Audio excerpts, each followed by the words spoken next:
पाचला आपलं व्हेरिएशन चालू आहे की नाही. व्हेरिएशनमध्ये आपण डायरेक्ट व्हेरिएशन बघितलं होतं. कालच्या ज्यामध्ये आपण इन्व्हर्स व्हेरिएशनचे पण काही एक्झाम्पल बघितले होते की नाही. इन्व्हर्स व्हेरिएशन काय असतं, ज्यामध्ये कॉन्स्टंट हा जो कॉन्स्टंट जो आहे तो मल्टिप्लिकेशन हा कॉन्स्टंट असतो आहे की नाही. डायरेक्ट व्हेरिएशनमध्ये काय असतं, डिवायडेशन कॉन्स्टंट असतो. समजा x is inversely as Y असं जर म्हटलं असाल, एक्स इन्व्हर्सली ॲज वाय, तर याला सिम्बॉलमध्ये असं लिहिलं जातं आहे, x is inversely as Y, 1/y लिहिलं जातं इन्व्हर्स असल्यावर आहे की नाही. आणि त्याच्यामध्ये मल्टिप्लिकेशन कॉन्स्टंट असतो, म्हणजे k is equal to x into y, म्हणजेच k is equal to x y. हे इन्व्हर्स व्हेरिएशन असतं आहे की नाही. म्हणजे ज्यामध्ये k म्हणजे काय असतो, कॉन्स्टंट, आणि याच्यामध्ये मल्टिप्लिकेशन कॉन्स्टंट असतो, गुणाकार, k is equal to x y आहे की नाही, इन्व्हर्सली. मग आता याच्यामध्ये आपल्याला इन्व्हर्सलीमध्ये ज्यावेळेस k काढायला सांगितलं जातं आहे की नाही, त्याच्यामध्ये मल्टिप्लिकेशन कॉन्स्टंट असतो.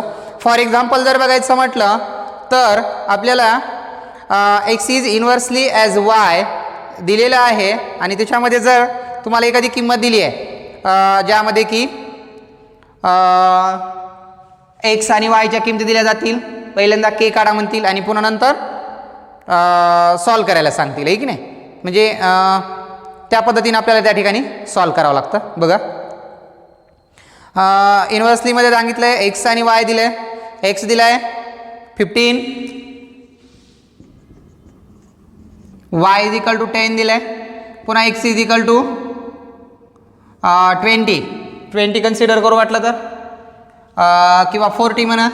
Find the y, y find करायला सांगितलं, इन्व्हर्सली आहे म्हणता आहे की नाही. मग k is equal to x into y, x आहे 15 इंटू वाय आहे 10, k इज इक्वल टू काय आलं 150. आता पुन्हा x दिलं आहे, म्हणजे k is equal to x into y, k किती आलं 150, x किती आहे 40 इंटू वाय. मग therefore y is equal to 150 divide by 40, 0 0 cancel, 4 1 4, 4 त्रिक 12, किती उरले 12 म्हणल्यावर 3 उरले, 4 7 28 आणि 4 पंचे 20. वाय इज इक्वल टू काय आलं 3.75. म्हणजे या स्वरूपामध्ये इन्व्हर्स व्हेरिएशन असतं आहे की नाही. इन्व्हर्स व्हेरिएशनमध्ये काय कॉन्स्टंट असतो, इन्व्हर्स व्हेरिएशनमध्ये मल्टिप्लिकेशन कॉन्स्टंट असतो, आणि डायरेक्ट व्हेरिएशनमध्ये जो डिवायडेशन कॉन्स्टंट असतो आहे की नाही. म्हणजे आपल्याला एक्स आणि वायच्या किमती दिल्या जातील आहे की नाही, आणि त्याच्यानुसार आपल्याला अगोदर k फाइंड करावं लागतं, आणि k फाइंड केल्याच्यानंतर मग एकदा x देतील, y काढा म्हणतील, y देतील, x काढा म्हणतील. या स्वरूपामध्ये आपल्याला त्या ठिकाणी कन्स्ट्रक्शन करता येतं. ठीक आहे, बाकी काय अडचण आता बघूया. आता या ठिकाणी इन्व्हर्स व्हेरिएशनवर आधारित जो प्रॅक्टिस सेट आहे की नाही, आता तो प्रॅक्टिस सेटच आपण बघूया. इन्व्हर्स व्हेरिएशन म्हणजे काय असतं तुमच्या लक्षात आलेलं आहे. बघूया प्रॅक्टिस सेट 7.2 आहे की नाही. इन्व्हर्स व्हेरिएशनचा जो प्रॅक्टिस सेट दिलेला आहे आपल्याला, तो प्रॅक्टिस सेट बघूया. बघा, इन्व्हर्स व्हेरिएशनमध्ये मल्टिप्लिकेशन कॉन्स्टंट असतो आहे की नाही, आणि डायरेक्ट व्हेरिएशनमध्ये जो डिवायडेशन असतो तो डिवायडेशन कॉन्स्टंट असतो. बरं, बघूयात चला.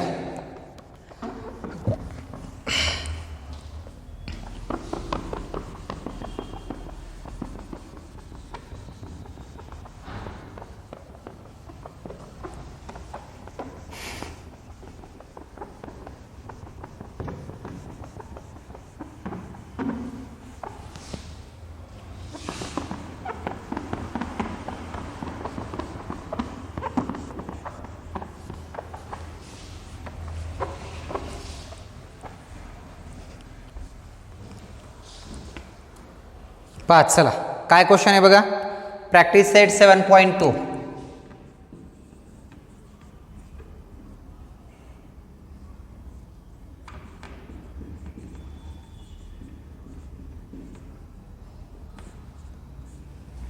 प्रॅक्टिस सेट 7.2 त्यामध्ये फर्स्ट नंबरचा क्वेश्चन आहे. क्वेश्चन नंबर फर्स्ट काय क्वेश्चन आहे बघा. The information about number of workers and number of day to complete a work is given following table. Complete the table. Number of workers, number of workers आणि खाली आहे number of days. Number of worker 36, 29, filling the blanks 12, 10, filling the blanks 36, filling the blanks. या स्वरूपामध्ये आपल्याला दिलेला question आहे. आता एक लक्षात ठेवा, नंबर ऑफ वर्कर्स आणि डेज दिलाय म्हणजे नंबर ऑफ वर्कर्स आपण एक्स कन्सिडर करू शकतो. सोल्युशनमध्ये बघूया. Let number of workers be x आणि नंबर ऑफ डे तो काय कन्सिडर केला वाय. कोणतं व्हेरिएशन आहे. X is inversely as y. X is inversely as y. Inverse variation आहे. मग x k is equal to काय येणार x into Y. K is equal to हा जर एक्स कन्सिडर केला आहे आणि हा वाय कन्सिडर केला आहे. 30 into 6, 30 into 6 k is equal to सावित्री 18, 180. के इज इक्वल टू काय आला 180. मग याच्यामध्ये पण के इज इक्वल टू काय असणार 180. 9 2 18 180 येणार. मग यामध्ये बघूया आपण X is equal to find करायचं आहे. वाय इज इक्वल टू काय आहे 12. K is equal to x into Y. K किती बरं के 180 आहे. इथं एक्स फाइंड करायचं आहे. हे फिलिंग द ब्लँक्स म्हणजे एक्स आहे तो एक्स फाइंड करायचा आहे. एक्स इंटू वाय किती आहे 12. हे 12 अपॉनमध्ये येतील 180 divide by 12 is equal to x. 12 1 12 किती उरले 6 उरले 60 झाले 12 पंचे 60. एक्स इज इक्वल टू काय आलं 15 म्हणजे या ठिकाणची फिलिंग द ब्लँक्स आली 15. बरोबर आहे. आता सेकंडमध्ये इथं एक्स दिलाय. X is equal to 10 Y find करायचं आहे. मग K is equal to x into Y. K किती बरं के आहे 180. के इज इक्वल टू 180. एक्स आहे 10 into Y. 180 divide by 10 0 0 cancel. Y is equal to काय आला 18. Y is equal to 18. इथं 18 आला 18. नंतरची फिलिंग द ब्लँक्स भेटली 80. आता याच्यानंतर एक्स फाइंड करायचं आहे. वाय दिलंय 36. K is equal to x into Y. K किती रे के आहे 180. एक्स किती आहे फाइंड करायचं आहे. वाय किती 36. 180 divide by 36 is equal to x. किती होणार सांगा 36 आणि 18 9 9 चौक 36 20 4 पंचे 20. एक्स इज इक्वल टू काय आलं 5 म्हणजे इथं आला 5. या स्वरूपामध्ये जो फर्स्ट नंबरचा क्वेश्चन होता आपला प्रॅक्टिस सेट 7.2 मध्ये जो इन्व्हर्स व्हेरिएशन दिलेलं आहे आपल्याला की नाही. इन्व्हर्स व्हेरिएशन दिलेलं आहे त्यामध्ये आपल्याला एक्स आणि वायच्या किमती फाइंड करायच्या होत्या ठीक आहे नाही. फिलिंग द ब्लँकच्या स्वरूपात नंबर ऑफ वर्कर्स आणि नंबर ऑफ डे त्यांची दिवसांची संख्या त्यामध्ये दाखवलेली होती आहे की नाही. म्हणजे तुम्हाला कोणत्या ठिकाणी एक्स दिलं होतं वाय फाइंड करायचं होतं. काही ठिकाणी वाय दिलं तर एक्स फाइंड करायचं होतं. इन्व्हर्स व्हेरिएशन म्हटलंय. इन्व्हर्स व्हेरिएशनमध्ये मल्टिप्लिकेशन कॉन्स्टंट असतो. मग मल्टिप्लिकेशन के काढला. के काढला की पुढं नुसतं केच्या जागेवर 180 पुट करायचं. बाकीच्या किमती तुम्हाला भेटून जातील ठीक आहे. बाकी काही अडचण आता प्रॅक्टिस सेट 7.2 मध्ये ठीक आहे. आता बघूया क्वेश्चन नंबर 2. सेकंड नंबरचा जो क्वेश्चन आहे तो बघूया. हा झाला फर्स्ट नंबर. आता सेकंड नंबरचा सेकंड नंबर म्हणजे हे प्रॅक्टिस सेटच पूर्ण इन्व्हर्स व्हेरिएशनवर आहे की नाही. यातला प्रॅक्टिस सेटच पूर्ण इन्व्हर्स व्हेरिएशनवर आहे. इन्व्हर्स व्हेरिएशनमध्ये मल्टिप्लिकेशन कॉन्स्टंट असतो.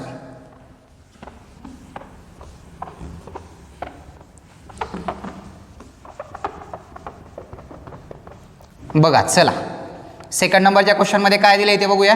सेकंड नंबरच्या क्वेश्चनमध्ये सब क्वेश्चन 4-5 दिलेले आहेत वाटतं, हे की नाही.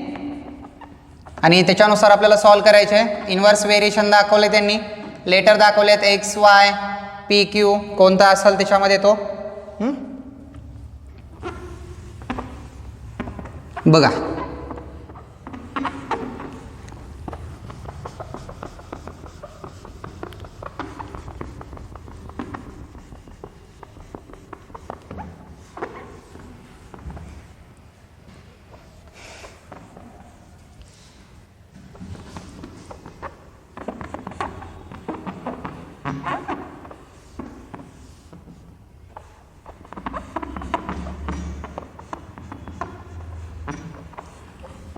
पहा सेकंड नंबरचा क्वेश्चन काय आहे तो. त्यामध्ये सांगितलं असेल आपल्याला फाइंड एक्स ऑर वाय, कोणतं तरी एक दोन्हीपैकी काढायला सांगितलं असेल. बघा फाइंड कॉन्स्टंट, सॉरी पहिल्यांदा कॉन्स्टंट म्हटलं of variation and write the equation of variation for every example. आणि प्रत्येक एक्झाम्पलचं आपल्याला इक्वेशन पण लिहायला सांगितलं. आधी कॉन्स्टंट काढायला सांगितलं कॉन्स्टंट, आणि पुन्हा इक्वेशन लिहायला सांगितलं आहे. इन्व्हर्स व्हेरिएशनचं इक्वेशन जे आहे ते एक्स इज इक्वल टू काय असतं बघा, ठीक नाही. X is equal k is equal to x y असतं, म्हणजे मल्टिप्लिकेशन म्हणजेच कॉन्स्टंट असणार आहे. Question number 2 find the constant. Find the constant find करायला सांगितलं आहे of variation and write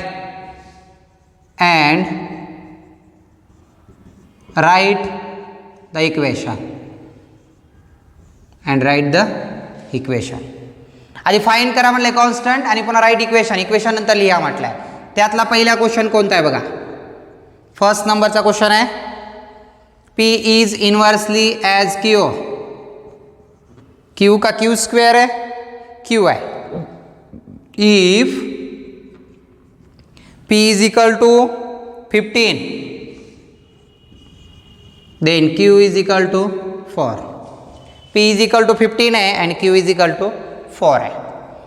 P as inversely as Q, P inversely as Q याच्यामध्ये सोल्युशनमध्ये आपल्याला असं म्हणता येईल इन्व्हर्सली असल्यामुळं K is equal to P into Q. K is equal to 15 into 4, 15 चौक 60, 60. आणि इक्वेशन काय होणार, इक्वेशन होईल K is equal to P into Q, म्हणजेच P Q is equal to 60. हे भेटलं equation. P into Q is equal to P into Q किती भेटला 60, म्हणजे P Q is equal to 60. हा जो पहिला क्वेश्चन होता तो या ठिकाणी कंप्लीट झाला. जे प्रॅक्टिस सेट 7.2 मध्ये जो फर्स्ट नंबरचा होता इकडे तो क्वेश्चन या ठिकाणी कंप्लीट झाला, पहिला जो होता तो. आता त्यामध्ये सेकंड नंबर जो आहे तो बघा काय आहे. सेकंड नंबरमध्ये काय म्हटलंय, Z is inversely as W. Z is inversely as W. Z is equal to 2.5 and W is equal to 24. K is equal to काय येणार सांगा. K is equal to Z into W. Z आहे 2.5 into 24. 25 चौक 100 ला 0, आजच्या आले 10, 25 दोन्ही 50 आणि 10 60. किती अंकान पॉईंट आहे, 1 अंकानं. K इज इक्वल टू काय आलं 60. हे पण 60 झाला. 25 चौक 100 ला 0, आजच्या आले 10, 25 दोन्ही 50 आणि 10 60. इक्वेशन काय होईल सांगा. इक्वेशन होईल ZW is equal to 60. Second नंबरचा बी क्वेश्चन झाला या ठिकाणी. Z inversely as W. आता याच्यानंतर S inversely as T². S inversely as T². S inversely as T². S is equal to 4. S is equal to 4. Then T is equal to 5. T is equal to 5. Inversely K is equal to S into T² as it is T². K is equal to इथं T² होता म्हणून T² T² as it is. तिथं confuse व्हायचं नाही. 4 into 5². 5चा square 25. 25 into 4 100. 25 चौक 100. First भेटलं. Equation काय होईल मग? ST² is equal to 100. Equation as it इजच राहणार. ST² आहे की नाही. त्याला चेंजेस करता येईल का? त्याला चेंजेस करता येणार नाही. ST² is equal to 100 as it is. जो स्क्वेअर आहे तो स्क्वेअरच्या स्वरूपात जशाच तसा राहणार आहे की नाही. म्हणजे जिथं स्क्वेअर दिला असेल, जिथं स्क्वेअर रूट दिलं असेल त्या पद्धतीनं सॉल्व करत जा आहे की नाही. जर स्क्वेअर रूट काढा म्हटलं असेल तर स्क्वेअर रूट पण तुम्हाला काढावं लागेल आहे की नाही. हा होता 3 नंबरचा क्वेश्चन. त्यानंतरचा जो बघूया क्वेश्चन नंबर 4 आहे की नाही. इथं घेतो मी क्वेश्चन नंबर 4. 2 क्वेश्चनमध्येच दिलेले आहेत आपल्याला. सब क्वेश्चन 4 आहेत त्यातले ठीक नाही. हा पहिला होता, इथं मोडतोय तो मी. इन्व्हर्सली म्हटल्यावर मल्टिप्लिकेशन कॉन्स्टंट असतो, लक्षात ठेवा. मल्टिप्लिकेशन कॉन्स्टंट असतो इन्व्हर्स व्हेरिएशनमध्ये. इन्व्हर्सली व्हेरिएशन बघा. चला काय क्वेश्चन आहे. क्वेश्चन नंबर 4 सेकंड मधला 4 आहे. X is inversely as in square root y. In square root y. X is equal to 15. Then y is equal to 9. K is equal to x into in square root y. K is equal to 15 into in square root 9. 15 into 9 चा square root 3. 15 3 जा 45. K is equal to काय आला 45. मग equation काय होईल रे. Equation होईल x into y म्हणजेच xy. x in square root y is equal to 45 या स्वरूपामध्ये होईल. x in square root y is equal to 45. Square रूटमध्ये जो नंबर असेल तो तसं ॲज इट इज राहील. वर्गमुळामध्ये असणारी संख्या आणि जो त्यांचा मल्टिप्लिकेशन आला असेल तो इज इक्वल टू लिहिता येतो. ठीक आहे. म्हणजे या स्वरूपामध्ये जो आपला प्रॅक्टिस सेट 7.2 होता त्यामधला सेकंड नंबरचा क्वेश्चन या ठिकाणी काय झाला आहे कंप्लीट झालेला आहे की नाही. आता जो 3 नंबरचा क्वेश्चन असेल 3-4 नंबरचे क्वेश्चन जे आहेत ते आपण आता उद्याच्या व्हिडिओमध्ये बघूया. चालतंय. एवढी तयारी करा व्यवस्थित फक्त. ठीक आहे. बघू बाकीचं उद्याला.